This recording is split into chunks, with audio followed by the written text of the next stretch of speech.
我真的想天天喝這個冬陰功。大家好啊，我係威廉，今日帶大家食一間老字號越南菜金月軒奶酥到啦，我係嗌全城送過嚟嘅。咁啊，俾大家睇下先，呢個係蒜炒黃瓜花，係佢哋嘅冬陰功咖喱牛腩、粵式麻油雞。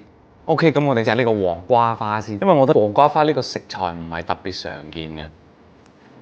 仲係有啲青瓜嗰種味，佢又冇青瓜嗰種咁清新嘅感覺，用咗好多蒜蓉去炒，就好香嘅蒜味，還會呈現到出嚟工作。呢碌喺入面已經算比較大碌嘅，有呢個冬陰功湯，我直接咁飲啦。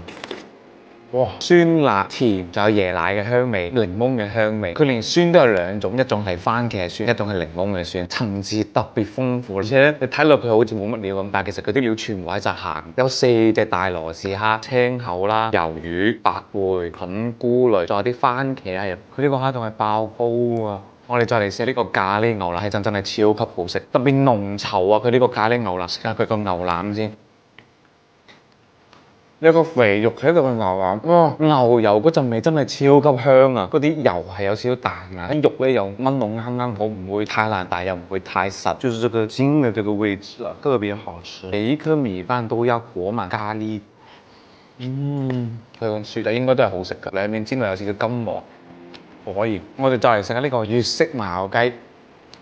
好香麻油味，有少少鹽焗雞嘅味。呢個雞啲肉質係 OK 㗎，唔係嗰種腍滋滋嗰種。佢啲雞味就係少少爽口，一定要夾啲芹菜雞同埋啲韭番嘅一齊食，咁樣你先會覺得呢個係一道清新嘅東南亞菜。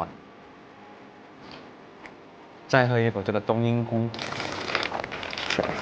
我真的想天天喝這個冬陰功。總的來說，這家店真的性價比很高。金月軒都係一個老字號嘅越南菜啦，就呢個出品同埋呢個價錢，人均50可以食到富腸。夏天食東南菜都係一個特別好嘅選擇。